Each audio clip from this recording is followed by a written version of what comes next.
सारंग केसमध्ये अडकलाय पुन्हा.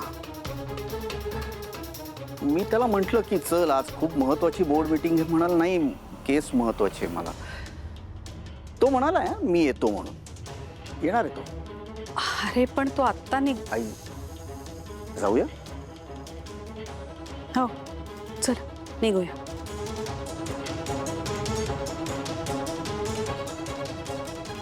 चला.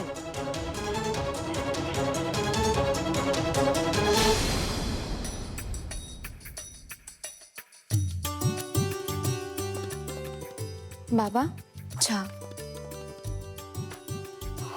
आले आले लागलीस कामाला.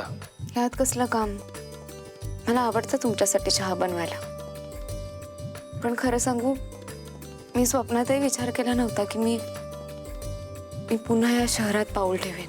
पण मला खात्री होती ना, कारण दिशा जरी बदलली तरी तुझी ओढ तुला परत घेऊन येणार याची खात्री मला होती. हा पण ते कधीही ते नव्हतं माहित. बरं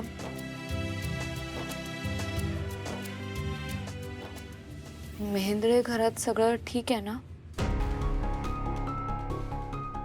सुरुवातीचा काही काळ मी सारंग सोबत होतो.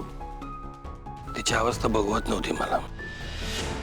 पण त्यानंतर मात्र तिलोत्तमाशी माझं खूप मोठं भांडण झालं.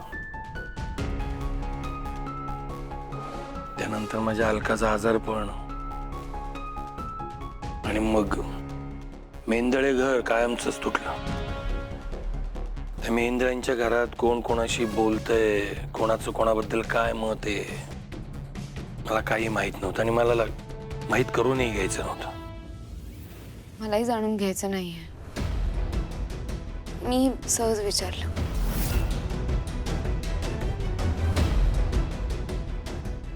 सावली हं?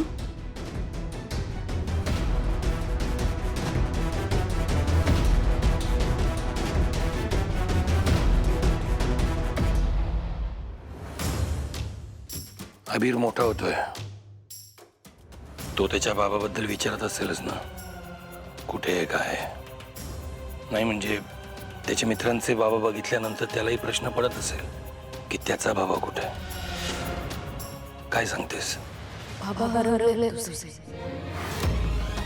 मध्ये खूप हट्टीपणा करायला लागलेला पण मी रागवले त्याच्यावर. आता तो नाही विचारत फार. तो म्हणतो की आई तूच माझ्यासाठी माझा बाबा आहेस म्हणून. पण खरं सांगू त्याच्या डोळ्यातले प्रश्न ना मला अस्वस्थ करतात.